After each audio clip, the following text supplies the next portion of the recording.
Assalamualaikum warahmatullahi wabarakatuh. Alhamdulillah, tidur semua. Mau nggak jadi orang yang wise? Mau nggak jadi orang yang bijak? Terutama yang punya pandangan wide perspektif. Tidur, kalau tadi saya lihat di situ pandangan yang luas gitu ya. Lalu kemudian celak nyampe di sini nih. Ini pondasi untuk masjid, insya Allah untuk pesantren. Ketika ini pondasi, saya jadi ingat satu pelajaran yang diberikan oleh guru saya, Pak Guru Muhammad Abdullah Mukhtar, tentang fungsi ini. Kalau ini kita panjangkan dikit, ya seperti ini liang lahat itu. Seperti ini. Sempit, hanya ukuran sekitar 1 kali 2 meter, lalu dalamnya sekitar 1,5 meter. Dan disitulah semua manusia akan berakhir. Semua manusia akan berakhir. Terutama yang dengan cara matinya dimakamkan. Apa yang bisa kita petik? Abi Mukhtar itu seringkali mengingatkan kami itu dengan cara yang lumayan radikal tapi bagus ya. Gini, jadi kadang kami itu diingatkan tentang mati itu pada saat kita sedang enak, misalnya pada saat perjalanan atau pada saat lagi makan gitu. Nah, pada saat makan itu lalu begini, bos, kita lagi enak-enak makan gini, kalau nanti dikubur gimana ya? Lalu kita diluaskan lagi.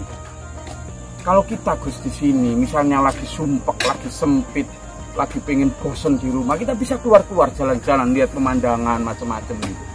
Nah kalau dikubur, berbaring segitu, jangankan jalan-jalan, berdiri aja nggak, jangankan berdiri, duduk aja nggak bisa ya. Sesempit itulah kita nanti.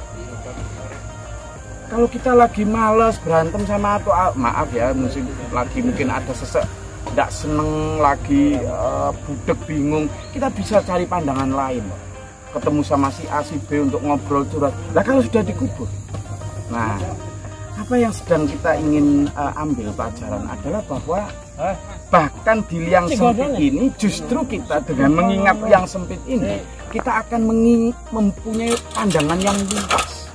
Untuk apa? Kita tidak akan lagi punya pandangan yang tinggi hati. Karena toh kita akan berakhir di dalam. Nah, ingatan dalam kubur ini akan membuat kita itu kemudian jadi punya jiwa humble. Jiwa yang tidak rakus, tidak ambisius.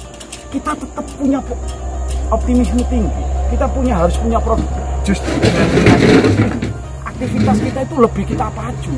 Jadi salah kalau kita misalnya mengingat kubur itu lalu kemudian buat kita malas-malasan. Enggak, justru dengan kita berpikir alam kubur, kita ingat satu hal. Apa itu? Waktu. Apa itu? Time. Bahwa kita ini run out of time. Kita ini sudah hampir batas waktu. Makanya kita diingatkan bahwa ingatkan mereka tentang waktu yang pendek, yang sempit, wal asr, innal insana lafi khusr, semuanya rugi manusia. Kenapa? Karena kita sebentar lagi. Tetapi kadangkala kita persiapan untuk sini dulur. Yang kedua, biar kita jadi wise, jadi orangnya wise perspektif, taruh di sini 2 gambar. 2 gambar. Gambar pertama adalah gambar tentang dunia ini, taruh di sini juga. Lalu kedua adalah gambar akhirat. Jadi kita punya 2 gambar di sini. Baik tentang kesengsaraan maupun tentang kebahagiaan, kekayaan. Tentang kemelaratan misalnya. Kita punya gambar gini. Di dunia, semelarat-melaratnya orang di dunia. Makan masih makan nasi, minum masih minum air. Tapi kalau melarat akhirat, makannya daging busuk, duri-duri zakum. Yang tidak mengenyangkan tapi merobek-robek.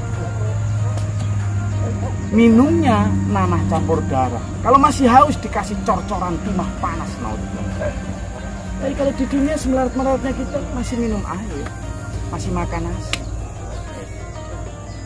Semelarat-melaratnya orang di dunia kalau baju masih baju kain, sejelek-jeleknya nggak punya rumah, di kolong jembatan pakai kardus masih punya. Tapi kalau di akhirat yang namanya melarat nggak punya rumah, semua dari api. Perbandingan ini akan membuat kita itu lebih takut melarat di akhirat. Nah orang kan karena misalnya akhirnya korupsi, akhirnya menipu dan lain sebagainya, karena dia nggak takut melarat akhirat, nggak takut neraka. Akhirnya dia lebih baik gini, gitu dia. Nah demikian pula tentang kekayaan. tentang kebanggaan, jabatan, harta, kedudukan.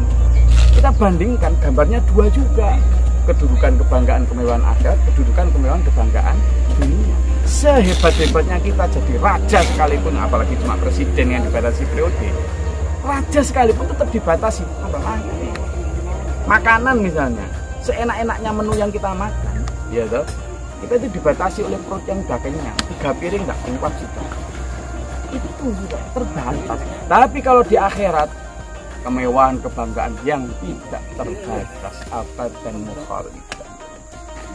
Tanah seluas langit, bumi, dan seterusnya. Kita harus percaya itu. Surat Al-Waqiah, surat Ar-Rahman, surat Yasin, itu semuanya mengabarkan tentang itu. Dan kita harus percaya loh. Ya, jadi dengan dua gambar itu kita akan punya perspektif yang beyond, yang out of box, yang keluar dari tumpungan sempitnya tempurung dunia. Sehingga apa? Terbalik loh. Kadang orang kayak diingatkan akhirat, diingatkan kubur itu seolah-olah wah kok dijak pesimis, keliru. Kebalik. Kalau menurut kami justru dengan diingatkan kubur, dengan diingatkan akhirat, orang akan berpindangan luas. Kenapa? Karena dia dikejar waktu, maka dia akan menempuh, memacu produktivitasnya.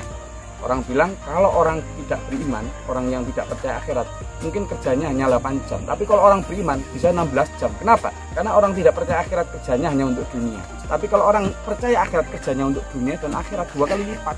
Begitu mikirnya. Sebaliknya, kalau orang yang percaya akhirat gitu, itu dia menyimpan keenakannya itu nanti. Kalau orang tidak percaya akhirat makannya mungkin 8 piring misalnya ini, maka orang percaya akhirat hanya 4 piring. Karena yang 4 piring dipakai untuk dimakan di akhirat dengan cara apa? Disedekahkan pada mereka yang membutuhkan. Berpikir lebih luas.